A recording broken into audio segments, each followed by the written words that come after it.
النهارده هناخد النقاط اللي هي اخر تقريبا حاجه في الدرس كشرح، حاجه في الدرس ايه كشرح. مشكله الفيزياء زي ما قلت لك قبل كده ان هي النظري اللي فيها بيتكتب ناقص شويه، يعني انت لما تاخد النهارده الطريقه ديت، طب الطريقه دي مكتوبه فين؟ امين؟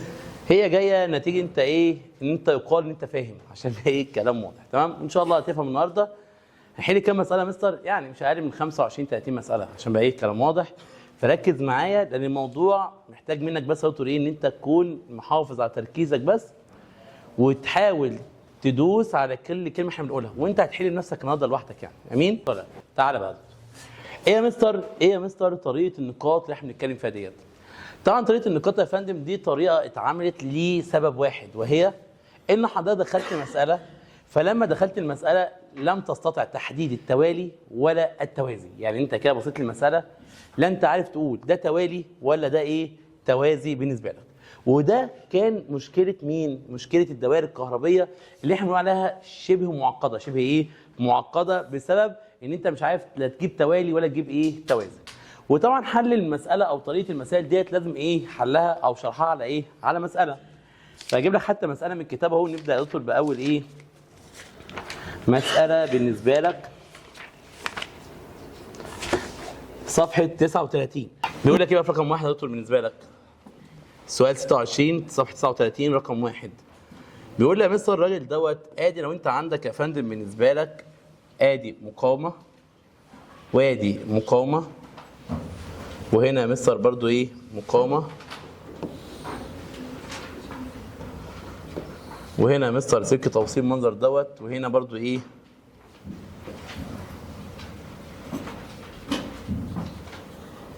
مقاومه.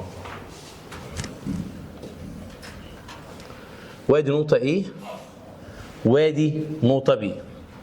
وهنا كام؟ هنا 14 وهنا كام؟ 6 اوم، وهنا كام؟ 60 اوم، وهنا 30 اوم.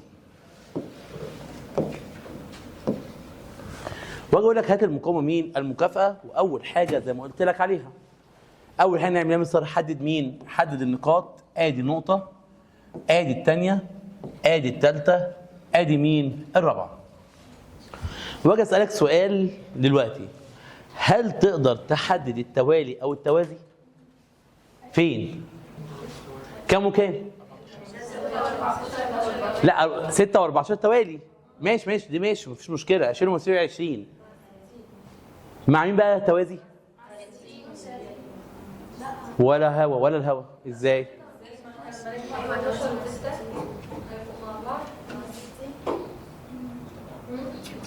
معلش 14 60 و14 متوازي، وبعد كده هنجمع عليهم السته وتوالي 60 و14 دول ايه؟ ازاي؟ ازاي نقطتين؟ امال دي ايه؟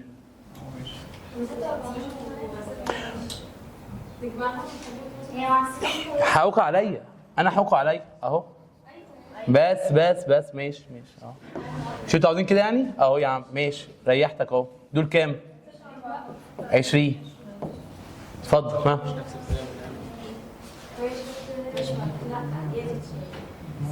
بصوا يا جماعه، طالما اختلفنا في الكلام كده يبقى احنا هندخل فيه صعوبه في تحديد التوالي والايه؟ والتوازي. اعرف على طول ان انت هتشتغل بطريقه النقاط. رسمي اشتغل بطريقه النقاط، على الرغم ان هي طريقه الى حد ما بتبقى فيها تدريب كتير وبتبقى صعبه في الاول، ولكن انت اصلا لما تتمرس عليها الموضوع هيبقى اهيف من الهيافه. وده مثلا ليه؟ لان طريقه واحده بتحل لك اصعب المسائل اللي ممكن تجي لك اصلا اخر السنه في حته المقاومه الايه؟ المكافاه. تعالى مثلا ايه مثلا ازاي نحل طريقه النقاط ديت يا فندم؟ لازم تكون عارف ان التيار الكهربائي عامه اصلا بيدخل من نقطه وبيخرج ايه؟ من نقطه. يعني مثلا لو دخل من نقطه ايه هيخرج منين؟ من نقطه بي. تمام؟ طيب رقم 2 يا مستر كمان لازم تكون عارف يا فندم بالنسبه لك ان انت خدت معايا في اول حصه خالص لما كنت اجيب لك دايره كهربيه يا دكتور بالنسبه لك بالمنظر دوت، واقول لك ادي مقاومه وادي مقاومه وادي حتى مين؟ مقاومه. كانت دايره سيمبل جدا في اول السنه. واجي اقول لك ايه؟ لو طلع من هنا يا دكتور بالنسبه لك 10 فولت، 10 ايه؟ فولت. طب ما دي بكام؟ 10 لحد النقطه دي، لحد قبل دخوله فين؟ في المقاومه الأمية. فقلت لك لو دخل المقاومه الأمية هل دي ب 10 تبقى دي برضو ب 10؟ استحاله. اكيد يا مستر لو دي ب 10 دي استحاله تكون ب 10، ممكن تكون مثلا نفترض ب 6. ليه؟ لانك خسرت جهد ومجهود كهربي عشان تنقل التيار عبر المقاومه اللي اسمها مين؟ ار1. طب مثلا لو دخل مثلا على مقاومه ار2، هل السته دي هتفضل 6 ولا هتنقص تاني؟ هتنقص تاني. نفترض مثلا بقت بكام؟ نفترض مثلا بقت ب 4 فولت، وبالتالي يا مستر بالنسبه لك على مين؟ على ار2، يبقى انت خسرت قد ايه عشان تمرر التيار في ار2؟ خسرت 2 فولت. طب لحظه، هل النقطه دي هتبقى زي النقطه ديت؟ استحاله، برضه هتعدي على مين؟ على مقاومه. انت عملت هنا يا مستر لقيت النقاط اللي ما كانش فيها مقاومات كلها يا مستر كانت ليها نفس الجهد بكام؟ ب 10. لكن مجرد ما دخلنا في مقاومه اختلفت قيمه الايه؟ قيمه الجهد، كانت ب 10 بقت ب 6 بقت ب 4 بقت يا مستر بكام؟ بصفر. ويا مستر لما اجي اقول لك طب دي كلها بكام؟ بصفر فولت بالنسبه لك. صح يا دكتور ولا غلطان؟ تعالى، يعني انت عاوز تقول يا مستر بالنسبه لك، عاوز اقول لك ان جهود سلك التوصيل دائما وابدا ليهم نفس الايه؟ الجهد، ليهم نفس ايه؟ الجهد. ده رقم واحد. يبقى اول حاجه بنتعلم من ده، دي حاجه ان انت طول ما انت بتعديش على مقاومه فسلك التوصيل دايما جهده ايه؟ ثابت لا يتغير، ثابت لا يتغير. طب تعالى يا مستر ايه تاني؟ يقول لك يا فندم طيب اشتغل ازاي برضو طريقه النقاط؟ خلاص انا قلت لك بقى انت التيار بيخش من نقطه وبيخرج منين؟ من نقطه على الدايره الايه؟ الكهربيه بالنسبه لك. امين. طب هو السؤال دلوقتي هشتغلها ازاي؟ قال لك هشتغلها عن طريق تحديد النقاط واعطاء ارقام لهذه النقاط طبقا لاختلافها فين؟ في الجهد الكهربي، بحيث ان نقطه دخول التيار تكون رقم كام؟ 1، ونقطه خروج التيار دائما وابدا هو اكبر رقم لكل نقطه في الدايره. يعني ايه مثلا اكبر رقم في الدايره لهذه النقطه؟ يعني مثلا لو قلت لك ده 1 وقلت لك مثلا نفترض يا مستر ده 3، يبقى دول ممكن مثلا يكونوا مثلا 2 اي كانت، ينفع مثلا يكون ده ب4؟ استحاله. طالما دخلت تيار من 1 وخرجته من 3 ما ينفعش يكون في نقاط في الدايره واخده رقم اكبر من نقطه خروج التيار. وده اللي هيعرفك على فكره كمان شويه انت شغال صح ولا غلط بالنسبه لك. يبقى هتعمل ايه دلوقتي يا فندم؟ النقاط انت حددت دي هتاخد ارقام، بحيث نقطه دخول التيار دايما رقم كام؟ 1، ونقطه الخروج هي لازم تكون اكبر رقم موجود في الدايره الكهربيه. امين كده يا دكتور؟ ده اول حاجه. 2، انت عملت كام نقطه؟ 4. لازم كل النقاط دي تاخد ارقام، لازم كل النقاط دي تاخد ارقام. ما ينفعش ايه والله مثلا 1 هوب 2 والدايره خلصت. طب دول ما خدوش ارقام ازاي؟ ما ينفعش. طب مثلا اعمل ايه عشان كله ياخد ارقام؟ قال لك لازم تمشي التيار في المسار اللي فيه اكبر عدد ممكن من المقاومات. امين. وبالتالي بالنسبه لك انت لازم كل النقاط تاخد ايه؟ ارقام. فعشان تاخد نقاط تاخد ارقام مثلا لازم تختار المسار اللي هتمشي فيه التيار اللي فيه اكبر عدد من المقاومات، بس بشرط ما تكونش هتعدي في المسار ده على نقطه خدت رقم قبل كده.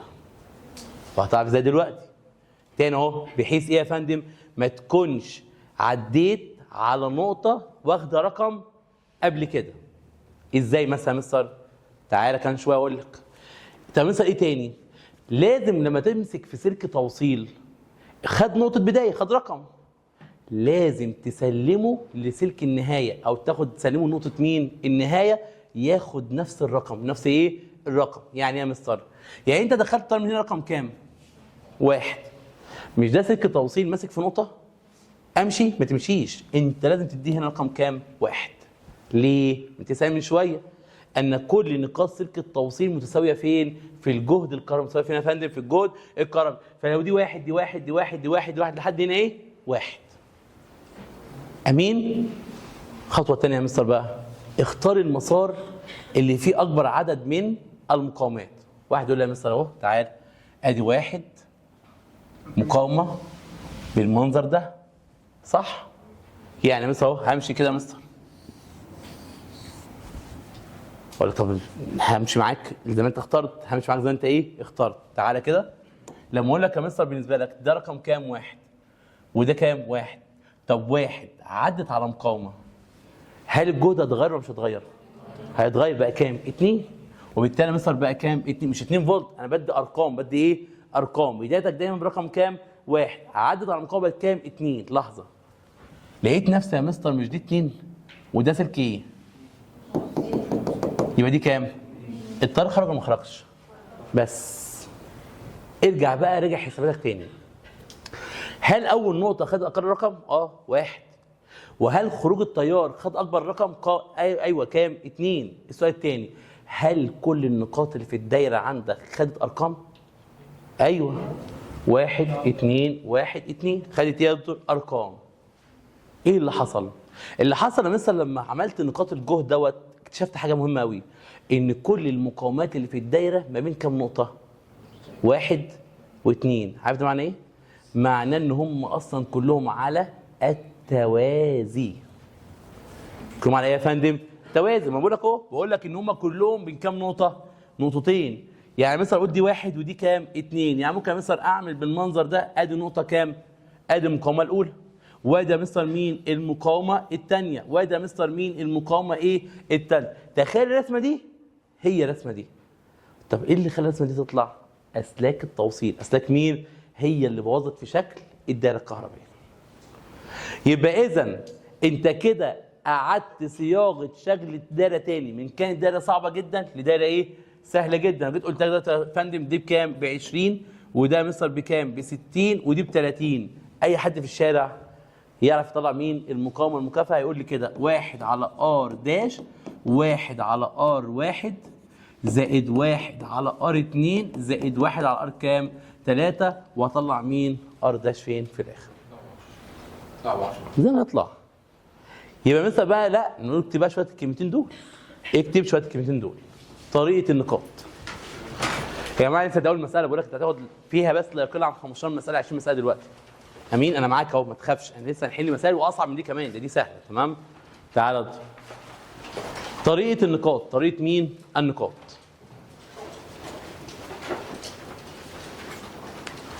واحد، بفكر في طريقة النقاط. بفكر في طريقة النقاط عندما لا أستطيع تحديد التوالي والتوازي. عندما لا أستطيع تحديد التوالي والتوازي.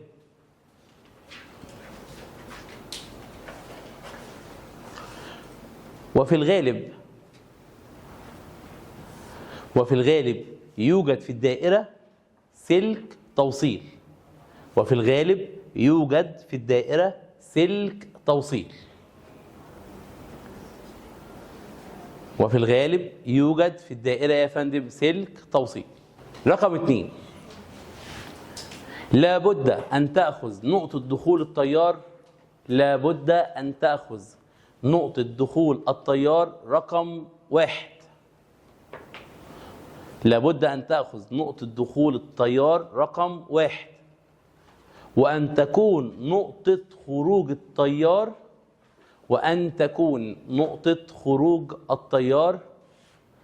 أكبر رقم للنقاط في الدائرة. وأن تكون نقطة خروج التيار أكبر رقم للنقاط في الدائرة. ولتحقيق ذلك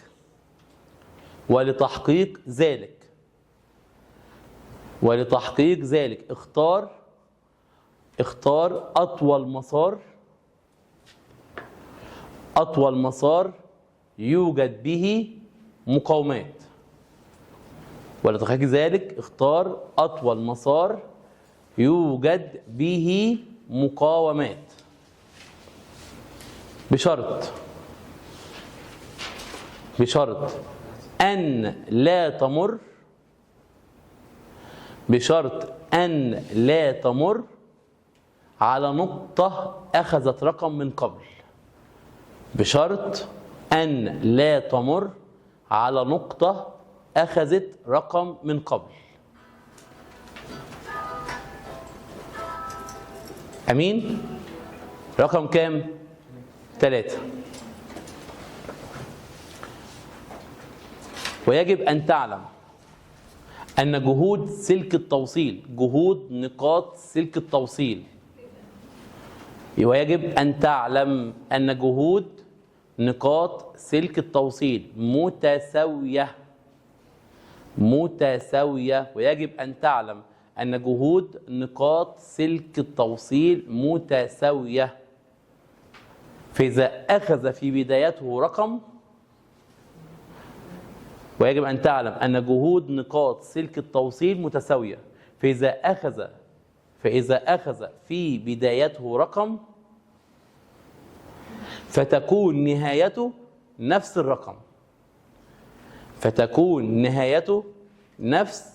الرقم. أمين؟ فإذا أخذ في بدايته رقم فتكون نهايته نفس الرقم. أمين كده يا دكتور؟ ناخد مسألة كمان، مش مسألة كمان على السبورة، وبعد كده نفتح الكتاب ونحل من على الكتاب عشان ما نضيعش وقت أكتر من كده. تمام؟ تعال. كل الكلام اللي احنا عاوزين نقوله. ركز معايا يا دكتور. آدي يا مستر أهو.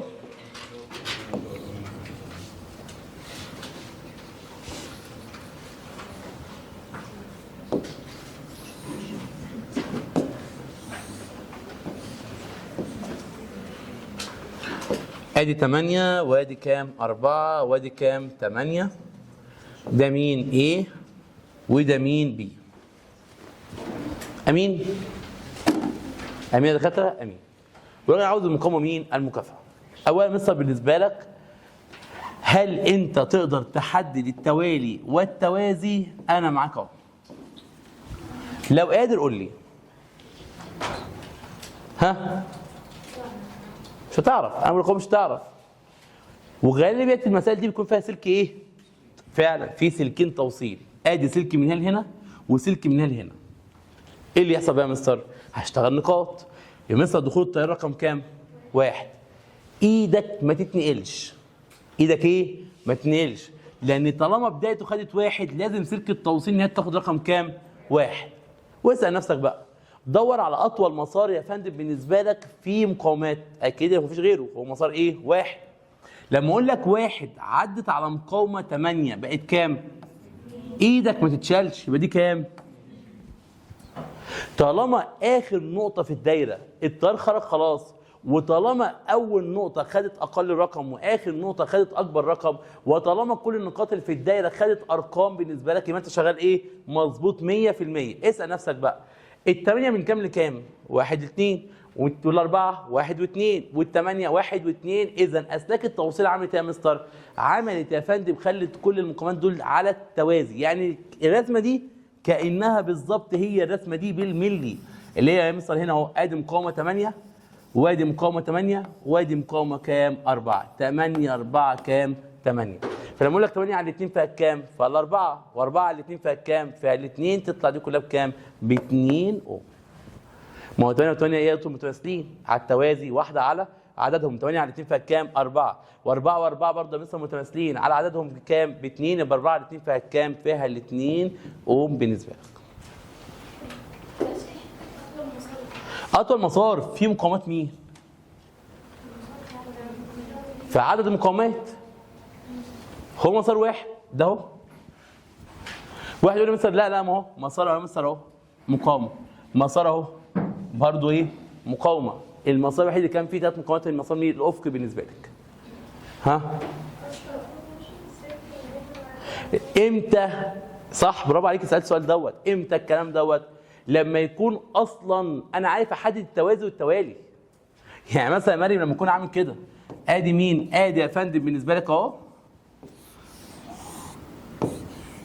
لما اقول لك ايه علاقه المقاومه دي بسلك التوصيل دوت، هتقولي ايه؟ على التوازي. ليه؟ نفس نقطه البدايه ونفس نقطه النهايه. هتلاقي بقى سلك التوصيل هنا على اي مقاومه من دول قادره تحدد التوالي والتوازي. فهمت قصدي؟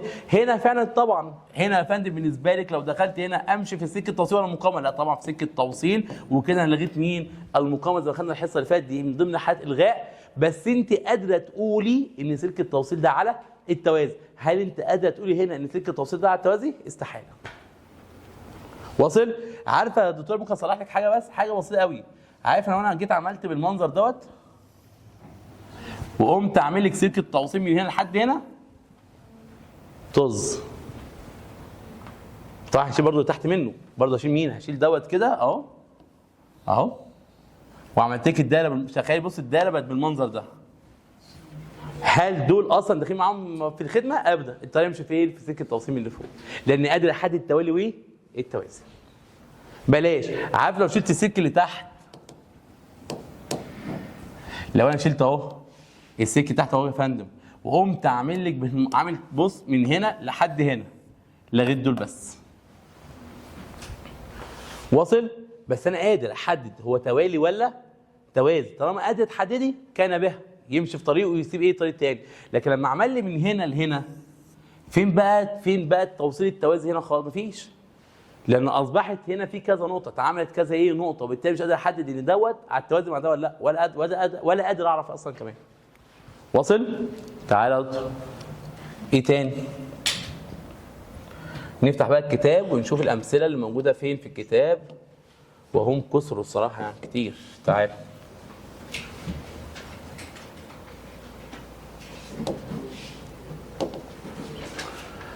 في ناس بتهرب من النقاط وتسيبها كده للطالب بعدين، لا، ههرب من ايه ولا ايه ولا ايه؟ هم انا لسه مليان تعبين. لما نقعد نهرب ونخاف يا دكتور يبقى احنا بقى ان شاء الله كده هنسيب بقى كل التعبين في الاخر. لا يا حبيبي، اول باول انجز ايه؟ اول باول، ما بنخافش ان شاء الله يعني من حاجه يعني. هتفهم وهتعرف ان الدنيا سهله جدا، وعلى فكره انت هتدور انت نفسك هتدور عليها في البيت بعد كده يعني. طريقه النقاط دي، وهي من الطرق الصعبه، ما قلتلكش سهله، ولكن عارف لما تكون في طريق داخل مساله متارجت، انت لقيت طريقه تحل لك بيها كل المسائل اللي فيها اسلاك توصيل، اللي انت مش قادر تحدد فيها التوالي وايه؟ التوازي، لحد ما يجي بس كيرشوف. لحد ما يجي مين؟ كيرشوف بالنسبه لك. تعالى يا دكتور. طبعا كيرشوف ده في درس مين؟ في الدرس رقم 4.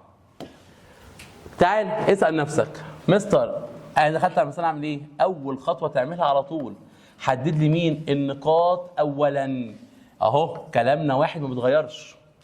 ليه؟ لأن طبعا عينك بترتاح، عينك يا دكتور ايه؟ بترتاح مجرد ما انت شفت النقاط في الدايره. واجي اسالك بقى سؤال دلوقتي، شوف بعد ما حددت النقاط اسالك سؤال، هل تقدر تحدد التوالي والتوازي هنا؟ قول، لو تقدر قول لي. وانا بقول لك لا، ولا هتعرف تحدد توالي ولا تحدد مين؟ توازي. مستر ده انا لاحظت ايه؟ في سلك ايه؟ توصيل، وادي سلك توصيل، اوتوماتيك على طول يا مستر اكيد هشتغل نقاط. الطالب بيخش منين؟ من نقطة، ويخرج منين؟ من نقطة. يا مستر اهو ادي نقطة رقم، امشي؟ لا. ايه ده؟ ليه يا مستر؟ ما هو ده سلك ايه؟ توصيل. بص اوعى تنقل ايدك، بص يعني اوعى يا شاهين ده كده تنقلي ايدك، لا خلاص. اول سلك ايه؟ عينك تلمح سلك التوصيل نهايته فين؟ سلك توصيل، سلك توصيل، سلك توصيل. هل في سلك توصيل تاني؟ لا، يعني في سلك توصيل خلاص. انا استلمت ايه؟ مقاومه، واستلمت مين؟ مقاومه. خلاص كده انا خلصت. الخطوه الثانيه، دور لي على المسار اللي فيه اكبر عدد مقاومات بشرط ما عديش على نقطه خدت رقم. خدت مين؟ رقم. تعالى بقى، واحد يقول لي مثلا طب ما امشي كده ادي بالمنظر ده. طب تعال همشي معاك زي التعاون.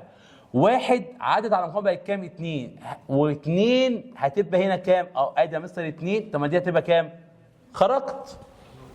بس هل دي خدت رقم؟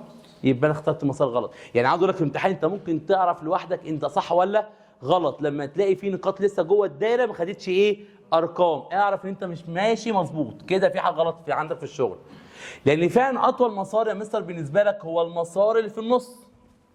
اما واحد يقول لي لا يا مستر مش مسار في النص، ده 6 مع 2 9 صح؟ تعال، واحد عدى مقاومه كام؟ 2 تعدى مقاومه 1. ايه ده؟ انت عديت على نقطه خدت ايه؟ رقم. يبقى انت اخترت المسار برضو الغلط.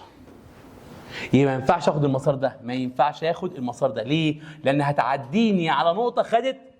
تاني حاجه، واحد عدى على 2 الجهد بيقل، ارجع ازوده تاني؟ ما ده الجهد الاول في الدايره. اذا انت شغال ايه يا دكتور؟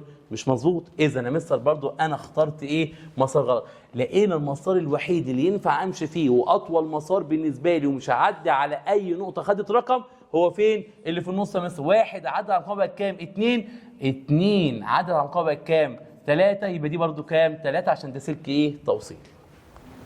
ايه اللي حصل يا جولي؟ اول نقطه خدت اقل رقم، واخر نقطه خدت اكبر رقم، وكل النقاط اللي في الدايره خدت مين؟ ارقام، وطلع لي يا مستر كالاتي ان انا عندي يا مستر دلوقتي 1 2 3. وتعلم ازاي تعيد صياغه الرسمه. ازاي تعيد صياغه الرسمه. عندك نقطه 1 نقطه 2 نقطه كام 3. يلا بقى لما اجي اقول لك ايه رايك انت عندك مكون من 1 و2. كم مكون 1 و2؟ 1 و2 1 و2. يبقى مستر اهو انت عندك مقاومتين ما بين 1 و2. يبقى مستر ده بكام؟ ب6 ودي بكام؟ ب2.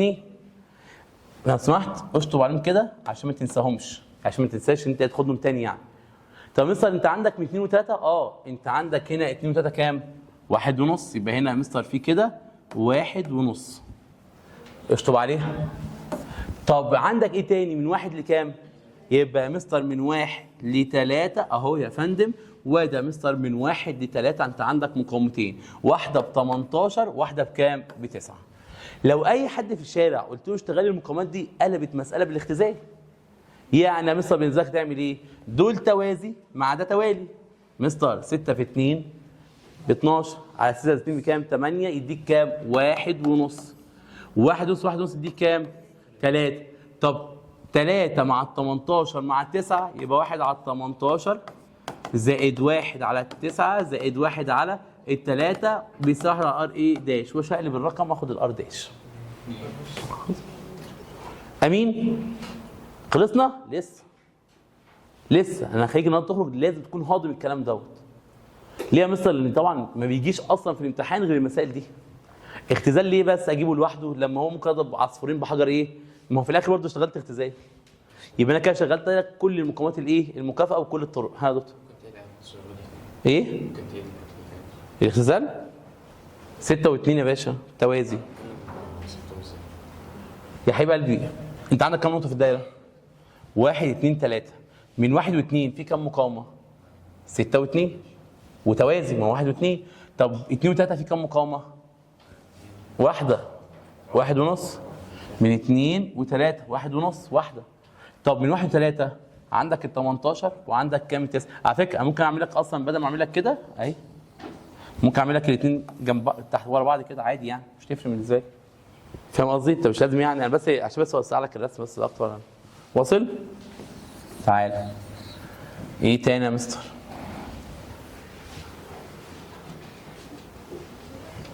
طبعا ايه؟ اول ما اشوف شكلي بالمنظر يا نهار ابيض يا نهار ابيض. الدنيا ايه؟ سهله. الدنيا سهله. عندك قواعد وعندك اسلوب شغل بتشتغل بيه لا اكتر ولا اقل. تعالى يا فندم. هتعمل في الاول حدد ايه؟ النقاط. ادي نقطه ادي الثانيه الثالثه الرابعه الخامسه. يقول لك ايه بقى؟ انا ممكن ادخل من ايه؟ ممكن ادخل من بي. ايوه الاسهل يا مستر. طالما يا مازن طالما يا عمرو ما عمليش كده. لو عمل لك سهم دخول ادخل زي ما هو قال لك اجباري مش مزاجك. طب لسه سايبها لك عايمه براحتك بقى. انت براحتك تخش منها صح تخش منها صح. ولكن افضل ايه؟ افضل ايه؟ خش دايما من الطرف اللي ماسك في سلك توصيل. عارف ليه؟ بيقلل لك عدد النقاط. بيقلل لك عدد ايه؟ النقاط. ليه بقى؟ لان لو دخلت هنا ومصطفى قلت رقم 1 فوق كام؟ تحت. شكرا. 3 مقاومات اتاكلوا نتيجه سلك ايه؟ التوصيل او اسلاك التوصيل. بتريح نفسك. بتريح ايه؟ نفسك. واسال نفسك سؤال بقى. مستر 1 1 1 امشي منين يديني اطول طريق للتيار بس يكون في اكبر عدد من المقاومات؟ لو 1 وخرجت دي ما خدتش رقم. لو 1 وخرجت ما خدتش رقم. لكن لو 1 ويا مستر مشيت كده وخرجت دي هتاخد ايه؟ رقم. 1 عدد على 9 بقت كام؟ بقت 2. 2 عدد 18 بقت كام؟ 3. كده يا دكتور انت عندك كام نقطة؟ 3 نقاط. معايا بقى يا دكتور اهو. ادي نقطة ادي الثانية ادي الثالثة. 1 2 3. اسأل نفسك من 1 و2 في كام مقاومة؟ 9 والتسعة والتسعة صح؟ اهو يا فندم. ادي يا مستر مقاومة ادي يا مستر مقاومة ادي يا مستر مين مقاومة. 9 9 9. بالله عملت حاجة؟ طب تعالى بس يا مستر تعمل ايه؟ اشطب عليهم. لما اقول لك يا دكتور بالنسبه لك بين 2 و3 في مقاومه؟ كام؟ 18. لا 2 و3 بس واحده 18 اهي يا مستر. طب من 1 و3 في كام مقاومه؟ 2 21 عشان ده اللي لخبطك الحصه المساله اللي فاتت. ادي 21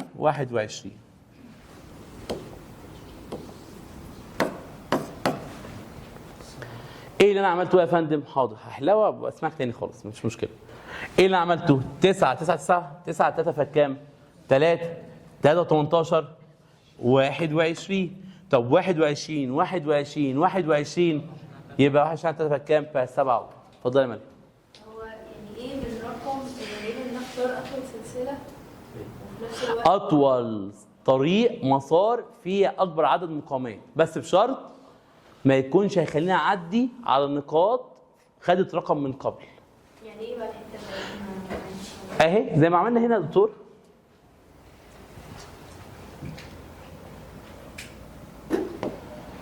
مش قلت يا دكتور ادي نقطه اهي، ادي الثانيه، ادي الثالثه، الرابعه، مين؟ الخامسه. لما قلنا 1 1 1 صح؟ واحد يقول لك ايه؟ طب ما انا ممكن امشي كده يا مستر، مش ده مسار؟ مش ده مسار؟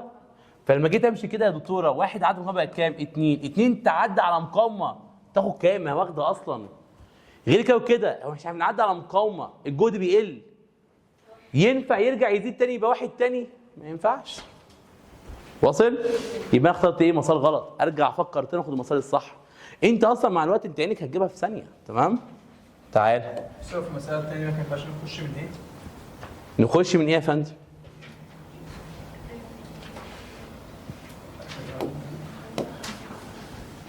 اهو يا دكتور بالنسبه لك وادي نقطه وادي نقطه وادي نقطه وادي نقطه.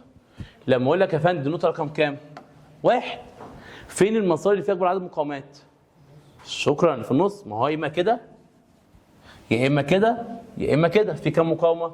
2. واحد عدد المقاومه بقت كام؟ 2 بقت 3 بقت 3 بقت 3.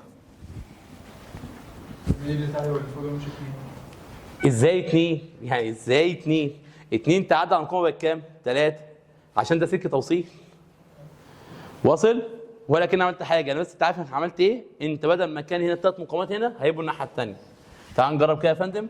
1 و2 بقت هنا مقاومه. طب مستر بالنسبه لك 2 و3 بقى كام؟ 3 مقاومات. بص كانك اتشقلبت بس ايه؟ كيان الرسمه بتاعت التلخيص لا اكتر ولا اقل. يبقى هنا يا فندم بالنسبه لك ادي اهو يا مستر، ادي مقاومه وادي يا مستر مقاومه وادي مين؟ مقاومه بالنسبه لك، وعندك هنا برضو مين؟ مقاومه، وهنا عندك مين؟ مقاومه. تطلع نفس الشكل بالظبط ونفس الرقم بالظبط. واصل؟ تعال. يا لهوي ايه ده؟ اهرامات دي. يلا يا دكتور. شكرا. بص حاطط لك ايه؟ هو الراجل ده عاوز يعلمك، يعني هو عاوز يعلمك دايما تخش دايره حط ايه؟ حط نقاط عينك ترتاح دايما. وبالتالي يا مستر ادي نقطه، ادي الثانيه. على فكره انا قلت كام مره اهو؟ كذا مره صح؟ الحصه الجايه مش عارف احل، حطيت نقطه يا ابني؟ لا نسيت. ايوه ده بيحصل كل سنه، ده بيحصل ايه؟ كل سنه. فانا عاوز اعلمك بس يا دكتور لما تدخل على المساله حط ايه؟ حط نقاط، لان النقاط هي اللي هتفيدك في المسائل، هي اللي هتخليك عينك ترتاح، هي اللي تقول لك انت تعرف تطلع التوالي ولا مش هتعرف، تعرف تطلع التوازي ولا مش هتعرف. تعالى يا مستر حاطط نقاط، تقدر تحدد التوالي والتوازي هنا؟ تعالى. ومثلا اعمل ايه؟ هشتغل 1 امشي 1 امشي ازاي؟ اسلم سلك التوصيل، اسلم ايه؟ سلك التوصيل. طب تعال مستر امشي انهي مسار بقى؟ لفوق ولا مستر ده ولا مستر ده؟ ما لحظه بس يا جماعه، مش ما نطقطقش، ما هو كلهم فيهم مقاومه ايه؟ واحده. في مقاومه ايه؟ واحده. اختار انت عاوزه بقى، ما توجعش قلبك، اختار انت عاوزه. انا كده مش فارق معايا. ليه؟ لان واحد عدم مقاومه بقت كام؟ شكرا يا عم ولا عملت حاجه. ولو كنت مشيت من فوق، واحد عدم مقاومه بقت كام؟ 2 بقت 2 برضه ما خسرتش حاجه، انا كده مش خسران. طالما يا فندم تشابهوا في المسارات بالنسبه لك، وطالما المسارات اللي اخترتها مش هتعديني على نقط خدت رقم من قبل، جو اون اللي انت عاوزه اعمله. واصل؟ واصل؟ طب تعالى يا مستر بالنسبه لك بقى كده كل المقاومات دي ايه؟ تخيل الاربع مقاومات دول على التوازي عن طريق شويه اسلاك توصيل. مستر طب الكلام ده بيفيدنا بايه؟ تعالوا لك بيفيدك بايه يا فندم؟ واحد جايب كشاف وكمان كشاف وكمان كشاف والكهربائي بتاعه وصلوا له ايه؟ على التوالي. كهربائي وصلوا على ايه؟ على التوالي. يعني مثلا عندي هنا مثلا في 3 كشافات على التوالي، لو واحد اتحرق الثلاثه مش هيشتغلوا ومش هبقى عارف مين اتحرق فيهم. لازم يجي يحصل تيست والكلام ده. بس نفترض بقى راجل عنده 3 كشافات بس. فالراجل الكهربائي غبي وصلهم له على ايه؟ على التوالي. ايه اللي يحصل؟ ده اتحرق، ده اتحرق، ده ما اشتغلش، ده ايه؟ ما اشتغلش. يعني لو واحد فيهم اتحرق ما اشتغلش. يوم متصل بالراجل الكهربائي جاي قال له اصل في واحد عندك اتحرق والاثنين تاني قالوا سلامته، ليه؟ قال له عشان خاطر هو على خط واحد وبتاع. يوم الراجل يقول له ايه؟ لا يا عم افصلهم لي وانا بقى كل واحد يتحرق. اعطل. انا عاوز ايه؟ اشتغل. يوم عامل الراجل بقى ايه؟ هل يفك ال3 كشافات ويركبهم تاني؟ لا. دي يوم عامل ايه؟ جايب سلك توصيل، حته سلك كده وحته سلك كده. شكرا يا فندم. كده خليهم لك على ايه؟ على التوازي. لو واحد اتحرق الاثنين تانيين شغالين. هيقعد افك بقى تاني. فعشان كده لازم تفهم ان اسلاك التوصيل ضروريه، ان هو ساعات بيحطوها عشان خاطر يفصلوا التوالي ويخلوه ايه؟ توازي. بس بدل ما اقعد افك واعيد وازيد، لا ده حته سلك اركبها بقت يا دكتور التوصيل مين؟ توازي. واصل الكلام ده يا دكتور؟ صعب الكلام دوت؟ تعال خلصناش برضه لسه. يا نهار ابيض ايه ده؟ كوره كمان سمبوكسات. تعال ادي يا فندم اهو، ادي يا دكتور اهو بالنسبه لك، ونشوف الدنيا بتاعتنا ماشيه ازاي. بيقول لك الراجل دوت دايره، هل بعد ما عملت النقاط قادر تحدد التوالي والتوازي؟ لا. في اسلاك توصيل؟ ايوه. ده بياكد لك ان اكيد في ايه يا فندم؟ في نقاط.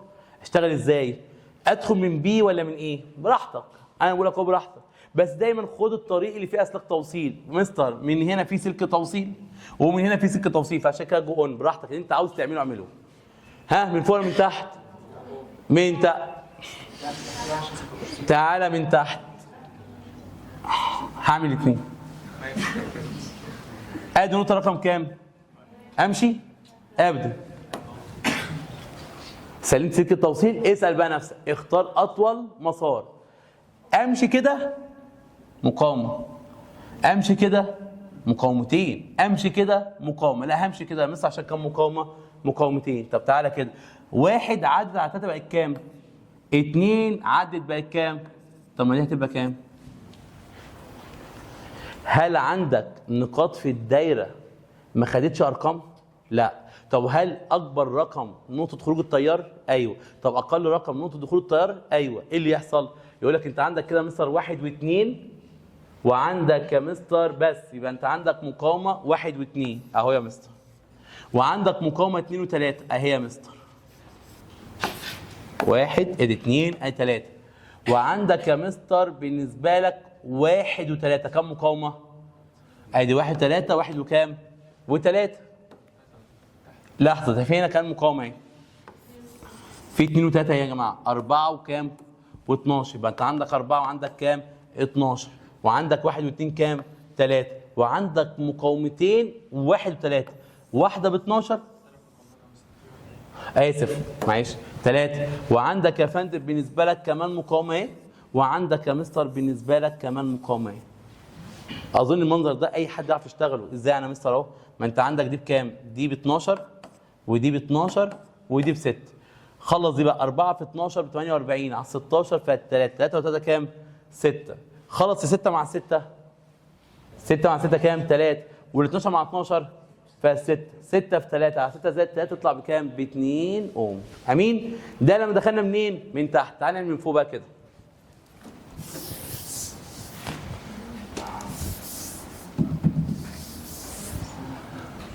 لما اجي اقول لك ادي يا مستر مين؟ ادي يا فندم اهو، ادي النقاط بتاعتك اهي. دخلنا في 1 ادي 1، اختار المسار. 1 عدى على كام؟ 2، 2 عدى على كام؟ 3. طب ما دي تبقى كام؟ 3. خلصت المسألة. ايه؟ لا المسار مش كده. ما يا فندم طب لحظة تعالى. زميلتك بتقول لي لو هي مثلا ادي كام؟ 1 وادي كام هنا يا فندم؟ 1. عاوز تمشي كده، طب ما 1 تبقى كام؟ خرجت. هل دي خدت نقطة؟ فعلى فكرة وده يعلمك انت لو حاطة النقاط هتبان لك او توضح لك. ويعلمك انت ممكن تختاري مسار غلط في الاول عادي، شيء ما يوتركيش، نبدأ نشوف ايه؟ المسار الصحي. امين؟ فهتوصل برضه في نفس الرقم في الاخر. تطلع بكام في الاخر برضه؟ ب2. صعب كام ده يا دكتور؟ اتفضلي يا لوجي.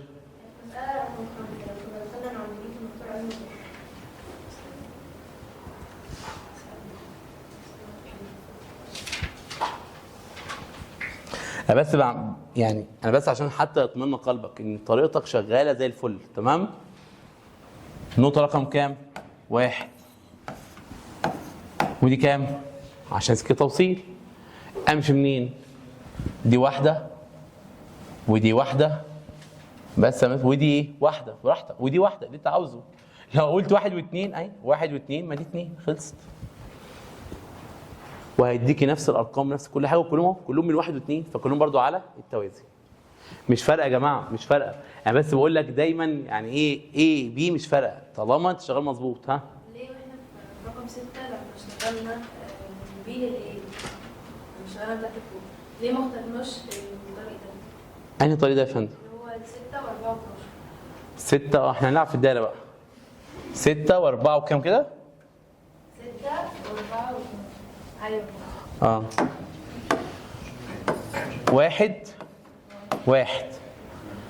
1 عدد مقاومة بكام؟ شكرا خرجت اصلا. كله بايه؟ ايوه ما ننساش. والعاب كام؟ بدرجتين. بدرجه وعاب بدرجتين. امين؟ واصل؟ تعال. ايوه احنا قلنا 1 لما اشتغلنا بين 1 و1 2 3 ليه ما قلناش العكس؟ 1 بس يا جماعه النبي، بس يا دكتور. قلنا يا ادهم. ها؟ من ايه البي؟ ماشي. ادي نقطه يا ادهم، ادي الثانيه، ادي الثالثه، الرابعه. قول لي عاوز امشي ازاي؟ ادي 1 1. ها؟ امشي ازاي؟ ليه بقى النقطه دي ما لهاش 2 هنا؟ يعني امشي كده؟ يعني 2 3 8 3. ما هي المشكله. طب ما هي يا حبيبي نفس اللي احنا حلناها. والرب اقسم بالله. لا اقصد بقى العكس. امشي كده مش هينفع لان كده اهو. بس يا حبيبي 1 2 بقت 2. خرجت من غير ده النقطه ازاي؟ تعالى يا فندم شوف بقى الحركه دي. شوف الحاجه دي عشان هتنبسط جدا دلوقتي. ادي نقطه. بص هو عامل لك ايه نقطه صح؟ عارف ليه؟ لان اصلا يا جماعه لما يقول لك ايه وبي ديت معناه ان ممكن يكون في هنا بطاريه مثلا، في ايه؟ بطاريه. شو بس تبقى تاخد بالك بس. فطبعا دي ايه؟ هو عامل لك النقطه عشان كده. هو غبي، لو كان بس مديها كده شويه كان خلاص بالنسبه لي برده ايه؟ هعتبرها ايه؟ نقطه. المهم يعني وادي نقطه وادي نقطه وادي نقطه. امشي منين؟ يا امشي منين انت عايزاه؟ ازاي وانا لسه ما حلتش اصلا؟ يا بنت يا شاهد انا ما حلتش حاجه، بقول لك انا لسه بسالك امشي ازاي؟ فانت شكلك بتقولي ازاي؟ طب انا مالي؟ قولي لنفسك ما تقوليش ليه. همشي من بي. حاضر. 1 1 1 1 1. اسلاك توصيل. ازاي ايه؟ اسلاك توصيل انا مالي؟ ما اشتغلتش اسلاك التوصيل لغيتها. اذا بقى السؤال دلوقتي 1 عادت على مقاومه ايه؟ 1 بقت كام؟ يبقى اصلا المقاومه كام في الدايره؟ ما هو تاني والله ما هو سلك التوصيل من ضمن ادواره يلغي لك مقاومات زي ما خدت الحصه اللي فاتت لما يكون نقطه التوصيل ايه؟ على التوازي. ما هو ممكن اوصل برضو بطريقه ثانيه. اهو. انت يا فندم دي نقطه مين؟ وادي نقطه وادي نقطه. ركز معايا بقى.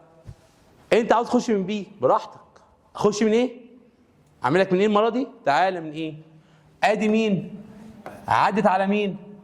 يبقى كام؟ 2. سلك توصيل، سلك توصيل، سلك توصيل، سلك توصيل. شكرا يا فندم. ها؟ لقينا اصلا كل المقاومات اللي في الدايره ما بين 2 و2، وعندما تقع المقاومه بين نقطتين ليهم نفس الجهد زي الحصه اللي فاتت تلغى هي ايضا، وبالتالي مثلا دي اتلغت ودي اتلغت ودي اتلغت. شكرا. اصبح مين موجود في الدايره اصلا؟ مفيش غيرها 1 إلى 2 3 ار. تخيل الدايره دي كلها اصلا معموله عشان تشغل المقاومه مين؟ 3 ار. ما هو في فوق بص اهو بيدخل من هنا بيمشي كده كده ويخرج، بس هو ده اللي بيعمله. يا دكتور لا نقطه ونص ايه؟ ما دي اصلا يا فندم بالنسبه لك مين؟ يعني دي يا فندم هو بالنسبه لك هيرجع تاني يخش فين؟ في البطاريه تاني. انا بس بعرفك يا دكتور النقاط عمل الاسلاك عملت ايه؟ لغيت لك كل المقاومات ما عدا المقاومه مين؟ 3 ار. امين؟ قول يا مازن عاوز ايه؟ ها اسماء معايا؟ بقول لك انت في الامتحان اصلا هتدوري على طريقه النقاط دي وتحليها. مع العلم بقى كل مساله دي لها كذا حل تاني، بس خلي بقى دي لها حل، دي لها حل، دي لها حل، دي لها حل، ده ايه اللي يحصل؟ ايرور. ايرور، لان في بعض الناس ما بيحبوش يشرحوا النقاط، لان عشان خاطر يقول لك ايه؟ الطالب ممكن ما يفهمهاش، لا هتفهمها غصب عنك، ما تفهمهاش ايه؟ واحنا نخاف من طريقه النقاط جزئيه في درس، امال هنعمل ايه اصلا في الوحوش اللي جايه بعد كده؟ لما احنا بنخاف بقى ونعمل خوف من الكلام ده، لا بالعكس ده دوت مع الوقت هتلاقيه اهيف طريقه ممكن تحل بيها اصلا. بقول لك انت هتدور عليها اصلا في الامتحان وتحلها. اتفضل يا فندم. واحنا هنا مثلا لو بدأنا من عند وطلعنا يا دكتور اهو، يا دكتور اهو. بص يا استاذ، ادي مين؟ ادي البي رقم 1 صح؟ ما ينفعش اطلع ولا انزل الا لما اخلص اسلاك التوصيل الاول. انا دايما كنت اقول لك ايه؟ مش بخلص سلك التوصيل واجي اقول لك ايه؟ فين اطول مسار؟ لازم اخلص سلك التوصيل، خلصيه سلك التوصيل الاول. 1 1 1 1. ما كده هرجع تاني لنفس النقطة عشان أسلم دي. مين هرجع تاني لنفس النقطة ليه؟ هرجع ليه تاني؟ يا ماما اهو ادي يا مستر البطارية بتاعتي اهي. مستر فاهم، أنا قصدي إن إحنا نطلع من دي عشان نسمي سلك التوصيل اللي فوقها 1. عايزين نسمي النقطة اللي هي بعد 2 ار. وهنا في سلك التوصيل، طب ما في يا ماما سلك التوصيل دوت، سلك التوصيل ده يعتبر على التوازي مع 2 ار، فعشان كده لغاها. اعرفها ازاي بقى؟ مش عاوز بقى احط عيني في توازي وتوالي، انا اصلا مش عارف احدد كل التوازي والتوالي، فحددتها بالارقام. لقيت دي كلها ارقام متفقه في الجهد، اذا كل ده ملغي. لكن لما هنا جيت من 1 عدد على مين؟ على 3 ار، بقت دي كام؟ فعشان كده هي دي الوحيده اللي اختلفت فين؟ في الجهد اللي ما بين النقطتين. وصلت؟ هي الفكره لا سلمي الاول سلك التوصيل، اقفلي سلك التوصيل، بعد كده دوري على اطول مسار لو كان في اطول مسار اصلا. مسألة الصاروخ. طيب ركز معايا. نعمل في الأول النقاط الأول. آدي نقطة، آدي الثانية، الثالثة، الرابعة. يلا. أمشي إزاي يا مستر؟ آدي إيه؟ 1 صح؟ أعدل على المقابلة كام؟ أسلم.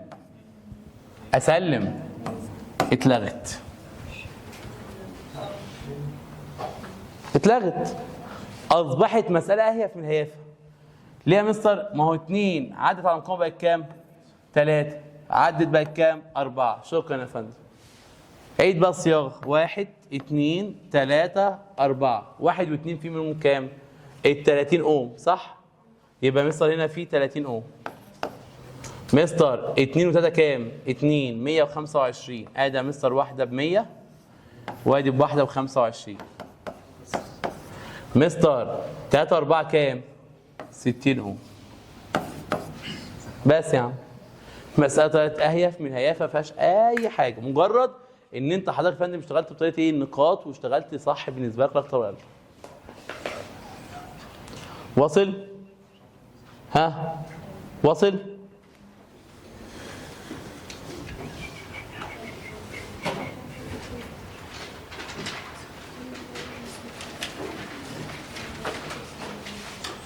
بص يا برسين هنا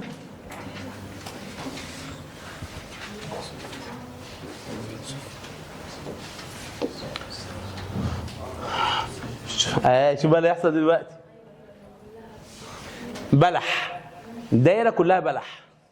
لا قال بص يا عم، ادي نقطه، ادي الثانيه، ادي الثالثه، ادي الرابعه. رقم كام؟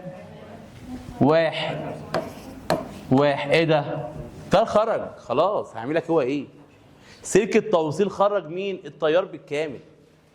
سلك التوصيل يقول لك ادخل ليه في مقاومات اصلا وانا اصلا عندي سلك توصيل خارجي اهو. انا ممكن امشي في سلك التوصيل وكل ده بالنسبه لك خلاص انتهى خلاص بالنسبه لك. فنصيبك طالما وصلت لاخر نقطه عن طريق اسلاك التوصيل، طب انا اعمل لك ايه؟ خلاص الدايره خلاص ده كله ايه؟ وايه لازمه؟ يعني انا اصلا وقفت الدايره عن عمل بسلك توصيل، وصلته على المقاومات كلهم، على اطراف المقاومات. وصل يا دكتور؟ وصل. يبقى المقاومه المكافئه هنا بكام؟ بصفر. مفيش اصلا مقاومه في الدايره شغاله. المقاومه المكافئه بصفر، مفيش اصلا مقاومه ايه؟ شغاله. تعالى هنا. يلا بينا. حدد مين؟ نقاط الاول في الدايره.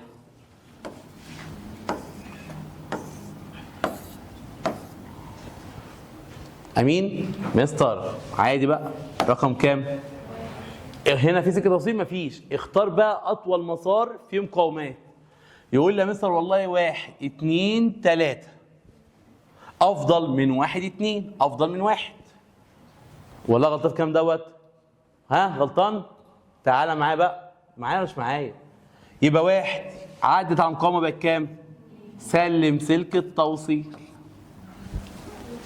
ما انا شبطت في سلك توصيل، ادي سلك وادي التاني، اعمل ايه طيب؟ هو اللي خلاني اشبط فيه. ايه اللي حصل؟ اتلغت. 2 عدد الخبط بكام؟ بس يا حبيبي برضه بيصل اهو. ادي 1 2 حماده مين؟ 3. 1 و2 مين يا فندم؟ ال 12 وال6. ادي يا مستر 12 وادي يا مستر ال6.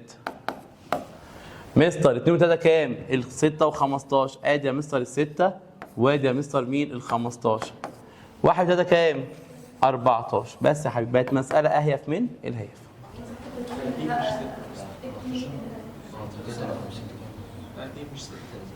فين؟ 2 2 و3 و2 و3 يا جماعه. 3 15 هنا 30. اسف. ماشي يا جماعه؟ ايمن ما كل مترقم اهو. لا بس خلي بالك انا خلاص خرجت اجباري بسلك التوصيل. يعني انا اجباري سلمت اخر سلك التوصيل، كان التيار خرج مش لازم ارجع له بقى تاني. فاهم قصدي؟ بقول لك الاول سلمت سلك التوصيل شوف الدنيا فيها ايه. فلقيت نقطه دخول 1 ونقطه خروج ايه؟ 1 اجباري. خلاص يبقى خرجت عن طريق سلك ايه؟ التوصيل. 1 على مقاومه 2. طب ما دي 2 تبقى دي 2 عشان ده سلك توصيل. 2 عشان سلك ايه؟ توصيل.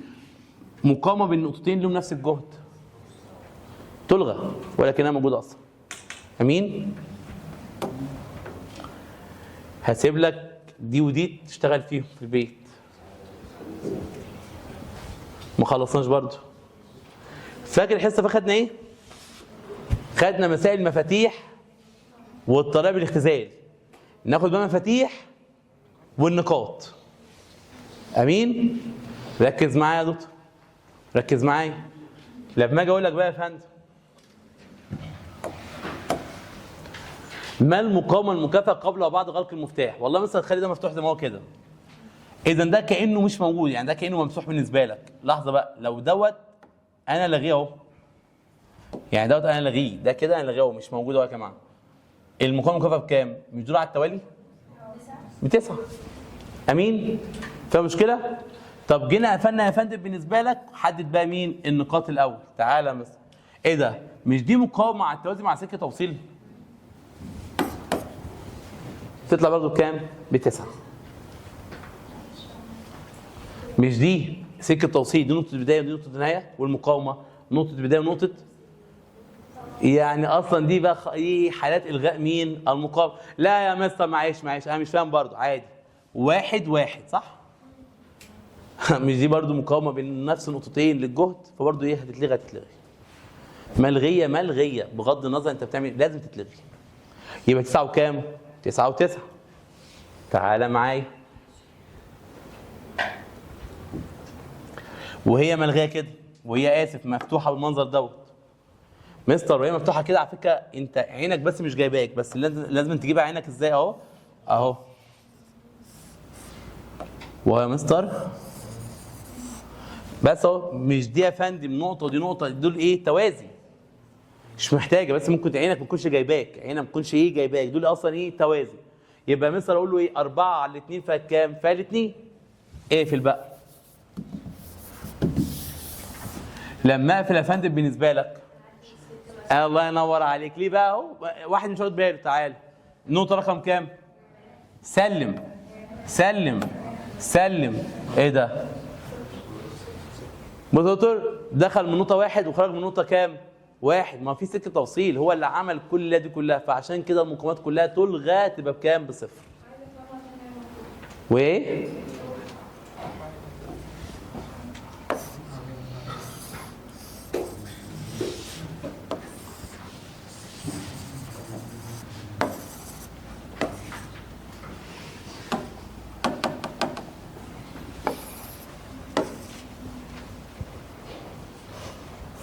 نقطة البداية نقطة النهاية، نقطة البداية نقطة النهاية، توازي. انت شلت لك الفرع المفتوح اهو. شلنا ده. ما هو مفتوح مش لازمة. وصلت؟ فجيت رسمتها لك تاني عشان بس عينك تاخد بالك ان هي اصلا ايه توصيل توازي عادي جدا سهل. استرها علينا يا رب.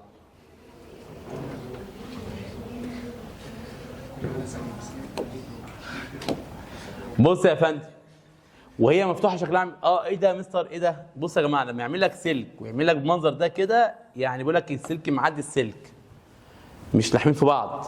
لما اعمل لك كده دي نقطه تلاحم، نقطه تقاطع، نقطه تقابل، تمام؟ يعني هما خارجين من نقطه ايه؟ واحده، لكن بالمنظر ده سلك لوحده وده سلك لوحده معديين فوق بعض، معديين يا دكتور بالمنظر فوق بعض المنظر ده. لكن لو عملت لك كده صليبه كده بالمنظر دوت ده معناه ان هما خارجين من نقطه ايه؟ واحده. امين؟ تعال لما اجي اقول لك اهو يا عمي ده مفتوح الفرع ده كله ايه؟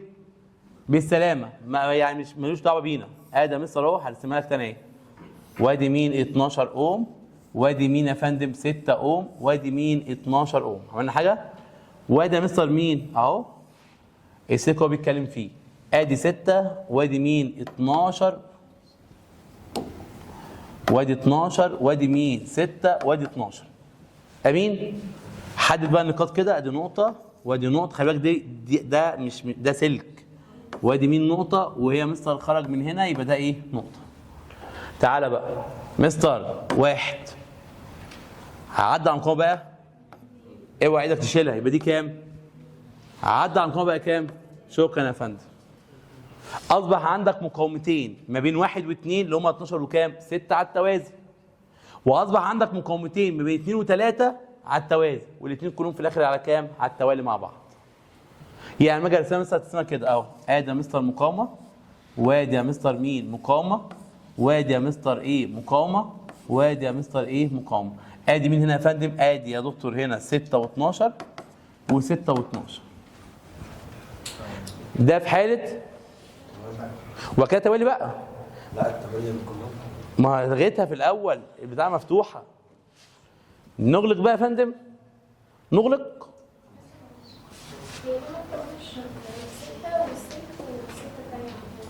اعمل يا دكتور بس دايره اهي، امشي ازاي بقى؟ ها وبعدين في سكه توصيل وبعدين في سكه دخول. طب ما عملت كده فعلا.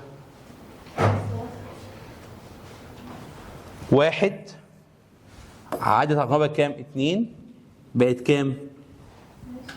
خرجيها وربنا عامل زي ما انت بتقولي فعلا. امين؟ ها معاك اهو. امين يا دكتور؟ ها يا وسام نقفل بقى المفتاح، اغلق المفتاح. برضه يا مستر هشتغل برضه ايه؟ نقاط. تعال ادي 1 ادي 2 برضه ده كام؟ برضه ده كام؟ ولا كانه عمل حاجه.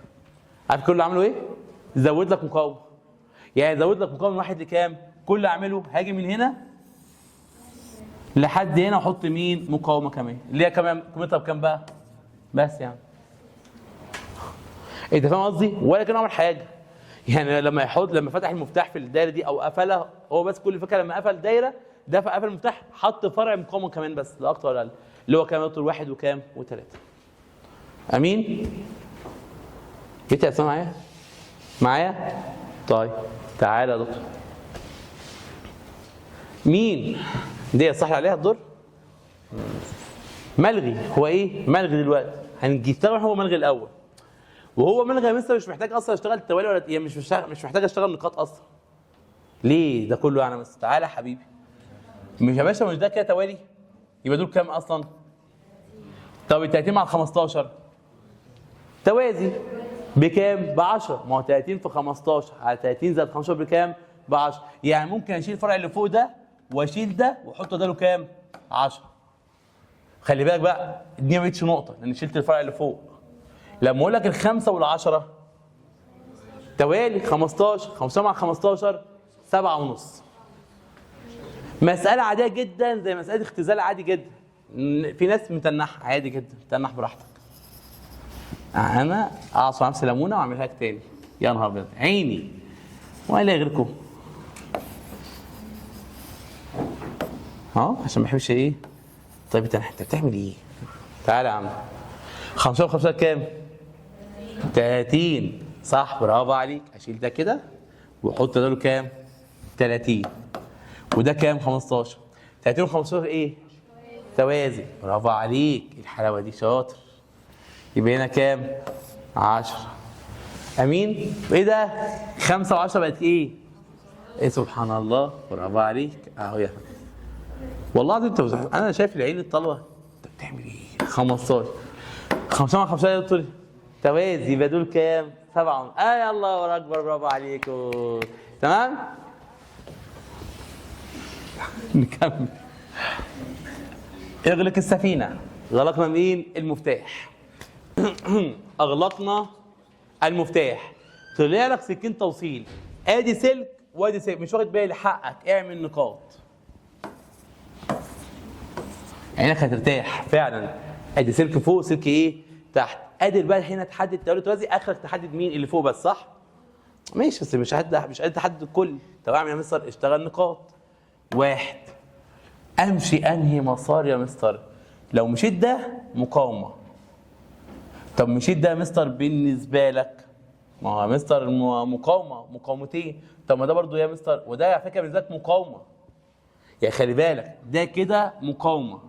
ما هو بالنسبه لي كام؟ ب 30. فاكر اسمها ايه؟ مقاومه. ده يا مستر مقاومه. طب ده يا مستر مقاومتين. طب ده مقاومه. يبقى مستر همشي في المقاومتين. ماشي انا معاك، خليك يا دكتور زي ما انت عاوز تمشي امشي. شو توصلك ايه؟ 1 عدد على المقاومه كام؟ ايه ده؟ ايه ده؟ لقيت ايه؟ بحسب. لا لقيت ايه؟ مش احنا قلنا نسلم اول سكه توصيل؟ 1 عدد المقاومه كام؟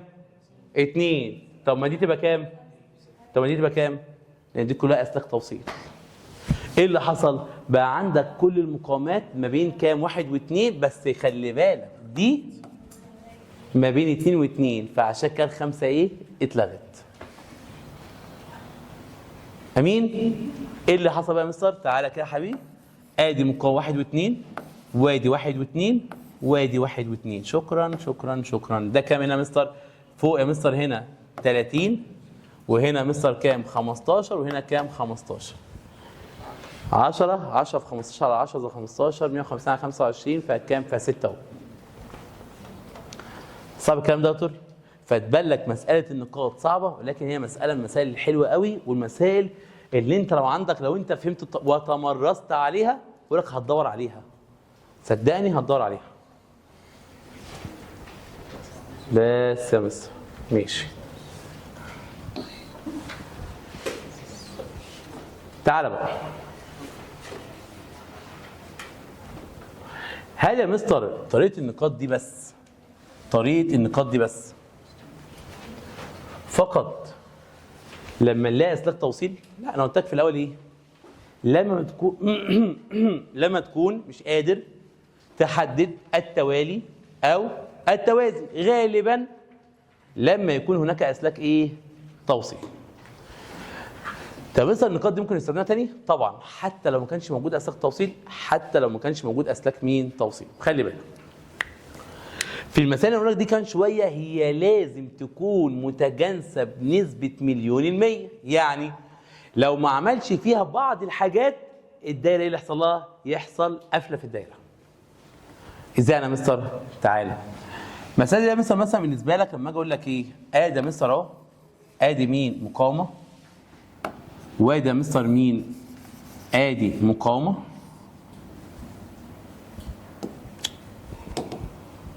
بطل تعمل توبه يالا ايه؟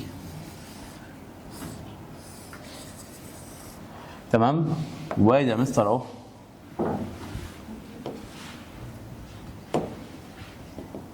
وادي يا مستر مقاومه،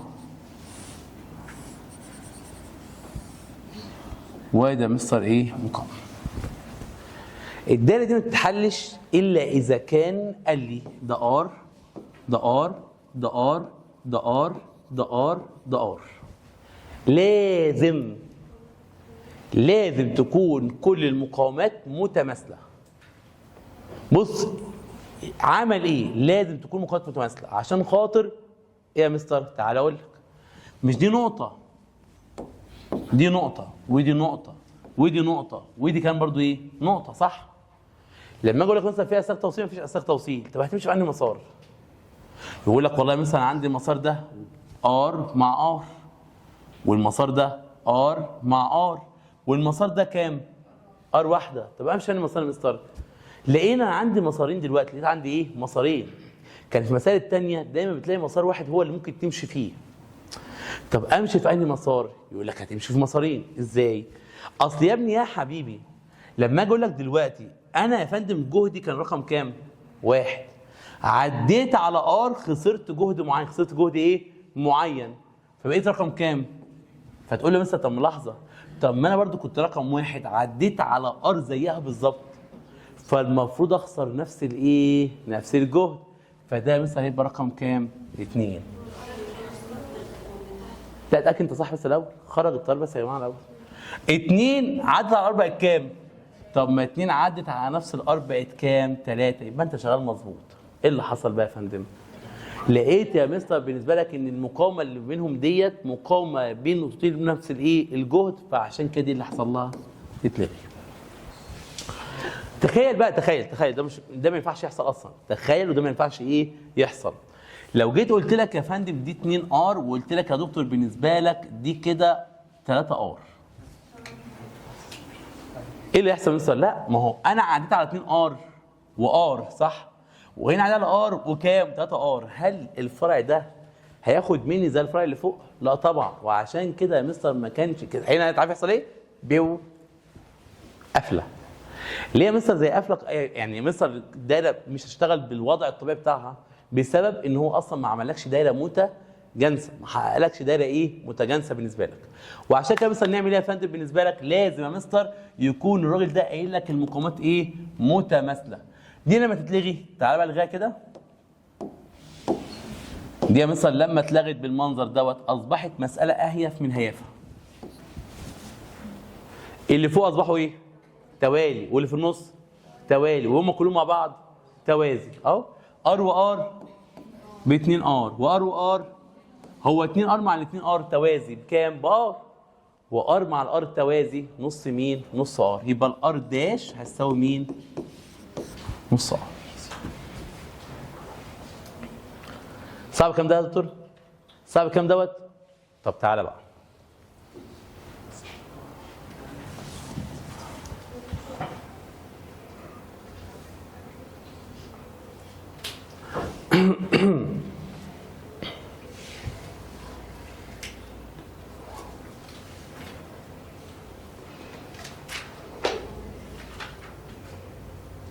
فين المسألة؟ ايوه هي.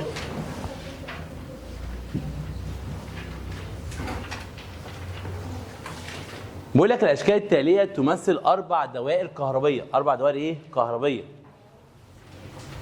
بيقول لك ايه بقى؟ فإن الدوائر التي لا يمر بها تيار كهربي في المقاومه رقم 5، يعني عاوز اعرف مين الدايره اللي استحاله التيار يخش في المقاومه رقم كام؟ 5. مستر دي يا مستر تعالى نشوف بس يا دكتور مع بعض. احنا خدنا الحصه اللي فاتت من ضمن حالات الغاء المقاومه ايه؟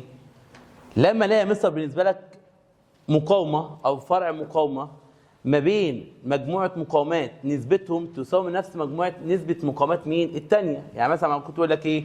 لو جيت قلت لك 2 على 2 بيساوي كام؟ بيساوي مستر 1 و2 على 2 1 صح؟ قلنا ايه على طول وانت مغمض؟ ده ايه اللي يحصل له؟ يتلغي. واظن عرفت ليه ساعتها؟ قلت لك يا دكتور لو انت جالك هنا اهو، لو انا جبت لك هنا تيار اي بفرق جهد في، بفرق جهد ايه؟ في. الاي لما يجي يتقسم هيدخل هنا مين؟ نص اي، طب ما برضه هيخش هنا مين؟ نص اي صح؟ مش ده اللي احنا قلناه الحصه اللي فاتت؟ طب تعالى يا فندم، نص اي يا مستر ونص مين؟ ونص اي يا مستر بالنسبه لك. طب تعالى بقى، نص اي في 2 يعني يا مستر تقريبا بنص ب1 فولت، خليها يا عم هيبقى مستر بالنسبه لك بفي داش. فرق جهد ايه يا دكتور؟ في داش. طب تحت برضه هيبقى مين؟ في داش. طب لما في تعدي ويتاخد منها في داش، طب ما هتجي لك هنا في مثلا يا مستر بالنسبه لك 2 داش. طب في لما تعدي على في داش هتبقى برضه كام؟ في 2 داش. فلقينا المقاومه دي تقع ما بين جهود او بين نقطتين من نفس الايه؟ الجهد، فاتلغت.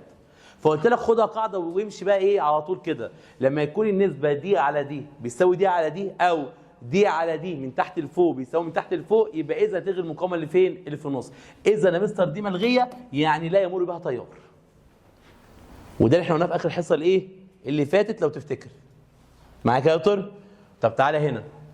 طبعا ده بالنسبه لك شكل غريب جدا، وانا بقول لك ولا شكل غريب ولا يحزنون. انا هحل لك نقاط برضه دلوقتي، ولكن انا عاوزك تكون انت عينك لماحه شويه. شايف المنظر اللي فوق ده؟ هرسمه لك هنا تاني. ايه رايك في ده يا دكتور؟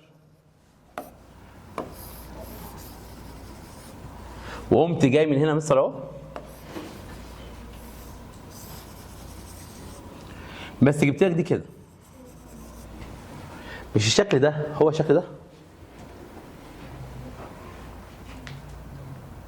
اقسم بالله هو الشكل ده هو ده، بس بدل ما يحط لك قائمه كده حط لك عوجه او حط لك ايه؟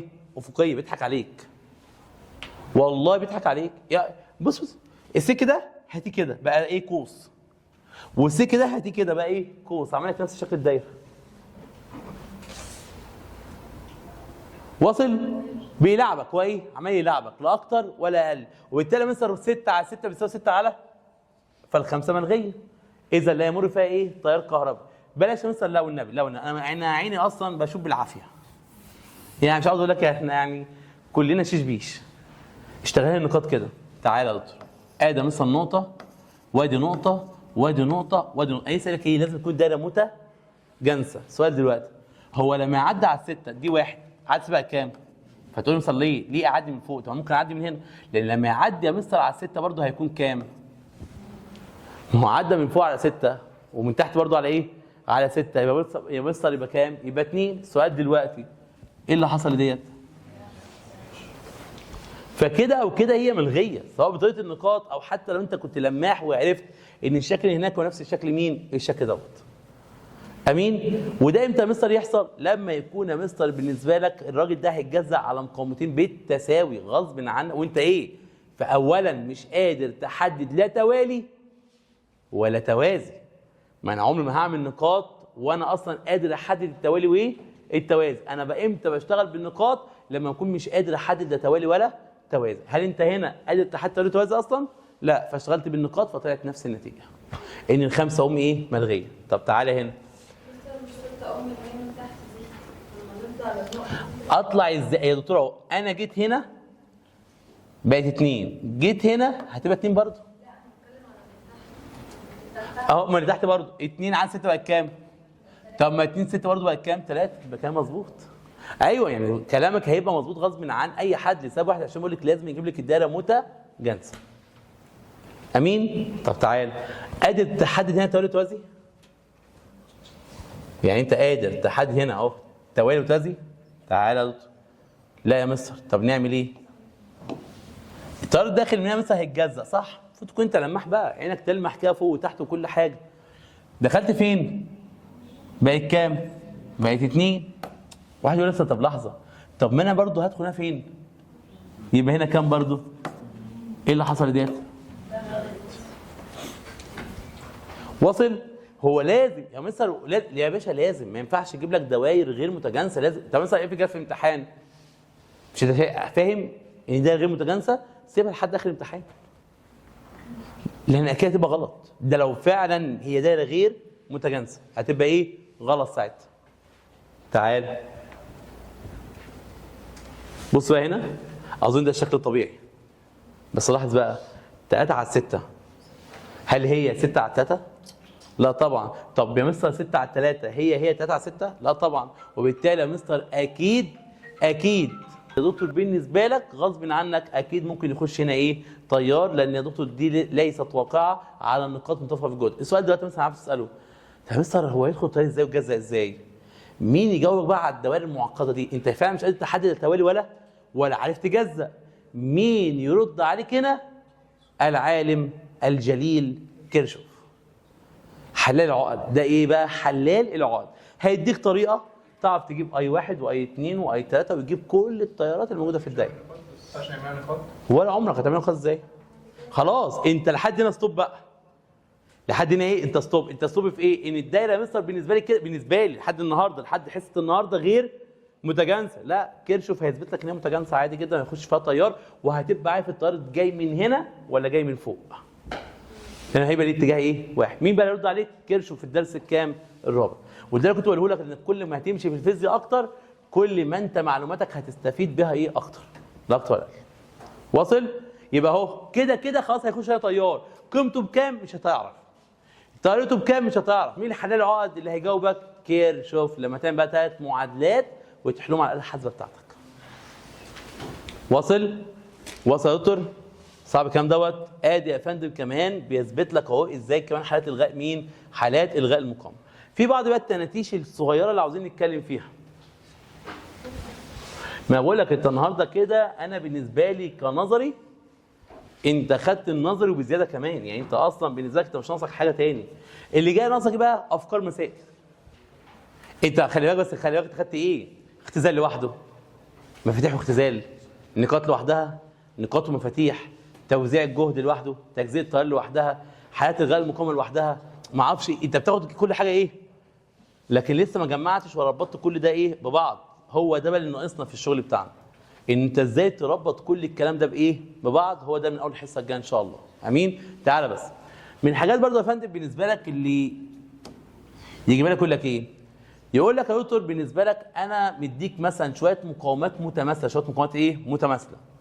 فبيقول لك لما وصلناهم على التوالي كانت ار داش توالي بيساوي ايه؟ مثلا رقم، وار داش توازي كان اسمها بي. امين؟ ايه ومين؟ ايه وبي. طب تعالى ويقول لك ايه بقى يا مستر؟ اول سؤال ممكن يطلب منك هات لي قيمه المقاومه الواحده بكام؟ تاني سؤال هات لي قيمه يا مستر عدد المقاومات قد ايه؟ يعني مره يقول لك انا عاوز الار بكام اصلا طالما هم متماثلين، مثلا مديك الار داش توالي وار داش توازي، او ممكن يقول لك مين هات لي عدد المقاومات قد ايه؟ هشتغل ازاي؟ اي حد لوجيك في الطبيعي يعني مديك ار داش توالي، اكتب القانون يا عم، مش هم متماثلين؟ مش ار داش توالي بيساوي ار في ان، وار داش توازي بيساوي مين؟ ار على ان. بالله عليك يا اخي كرياضه حتى، لو انت عاوز تجيب الار يبقى عاوز تختار مين؟ الان. وانت ضربتهم في بعض ايه اللي هيحصل؟ لو قلت لك ار داش فار داش توالي ومين؟ توازي بيساوي مين؟ ار ان فار على ان. مش الان راحت مع الان؟ اتبقى لك ايه يا دكتور؟ مجهول ار بس. لو ار تربيع خد الجذر بقى بعدها، ما انا مديك قيمه الار داش توالي وار داش مين؟ توازي. طب مثلا لا انا اصلا عاوز الار، اقسمه على ايه؟ على بعض. تعال نجرب كده. لو قلت لك ار داش توالي على ار داش توازي، اقسم على بعض يا دكتور ار ان على ار على ان. مش الار تروح مع الار؟ قلبت ايه؟ قلبت ان تربيع. خلص مساله. هنحفظ يا عم، هنحفظ ايه بس؟ ابص ايدك، هنحفظ ايه؟ وانا كل حاجه اقعد احفظها في الكتاب نهار ازرق يا جماعه. يعني احنا ده كله لسه في اول درسين، ده كله في اول درسين، هنحفظ ايه بقى والنبي؟ ونحفظ ازاي اصلا؟ ونحفظ ليه؟ يعني ده هيتحفظ، ده كله يخش جوه دماغك ازاي؟ مع كيمياء، مع احياء، مع او كان مثلا رياضه، الكلام ده هيبقى دكتور مشكله بالنسبه لك. لازم تتعود دايما نحفظ حاجات تحفظ، وفي حاجات لازم تتعلم ازاي تجيبها على طول في ثانيه كده وتنجز فيها كمان. واصل؟ صعب الكلام ده يا دكتور؟ ادي يا مستر كمان من ضمن الحاجات اللي انت كنت عاوزين نتكلم فيها. كده انا تقريبا كل التناتيش انا نتشتها معاك. هو بيلعبك ازاي؟ انت زي الفل دلوقتي، يعني انت زي الفل تقول انا زي الفل، اخش يقوم يلعبك فيه بقى يا فندم، يغير لك شكل الرسمه، يغير لك ما اعرفش ايه، فتبقى انت تايه. لا خلاص بقى فهمنا، مش قادر احدد توالي وتوازي، هشتغل بطريقه مين؟ النقاط. يا مستر قادر تحدد توالي وتوازي، بشتغل اختزال. اي مقاومه عليها رقمين اجيب مين؟ الرقم الثالث. لازم اكون فاهم يا دكتور بالنسبه لك انك الطريق اللي بيتجزأ دايما، او الطريق الفرع بيساوي الطريق اللي بيتجزأ على في مقاومه التوازي على مقاومه الفرع. الحاجات دي تخش، لازم اخش على الدايره اعمل ايه؟ احدد النقاط. هي دي الحاجات اللي تخليك تبقى انت قادر تشتغل في المساله بتاعتك. هيقابلك حاجه صعبه، هيقابلك، ده طبيعي، انت فيزياء، انت ما بتاخدش على طول حاجات يعني، بس اللي انت بتحله ده برضه حاجات صعبه.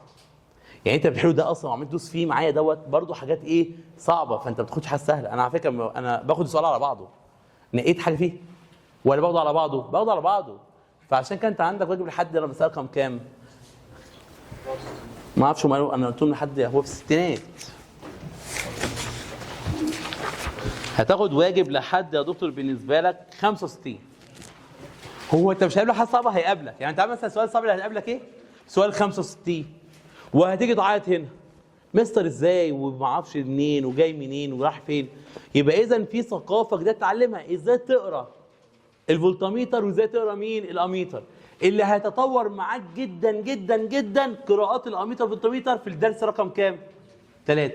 شفت الفكره في ايه؟ يبقى انت هتاخد هتفهم الحصه الجايه، هتفهم، بس الفهم الاكبر فين؟ في الدرس مين؟ الثالث. واصل؟ فده شيء ما يوتركش. هسألك سؤال، فاهم الكلام ده؟ بتذاكر الكلام دوت؟ بتحله ورايا تاني؟ ما هو ده واجبك اهو، انت من اول واحد لحد كام؟ 65. ما تجيش تعمل حاجه ثانيه. الحصه اللي بعدها هديك واجبات بقى بنذاكر لحد كام؟ هخليك تدوس بقى لحد يا فندم على الاقل 120. 120 ايه؟ هنخلص الدرس 132. ايوه بس طبعا هنحله احنا على حصه ونص او حصتين. فهمت الفكره يا دكتور؟ فبالله عليك يا دكتور الكلام بالنسبه لك يبان لك صعب، افهم بس كلمه كلمه لا اكتر. ماشي؟ امين؟ في اي حاجه صعبه النهارده يا دكتور؟ يا دكاتره في حاجه صعبه النهارده؟ توحشوني والله.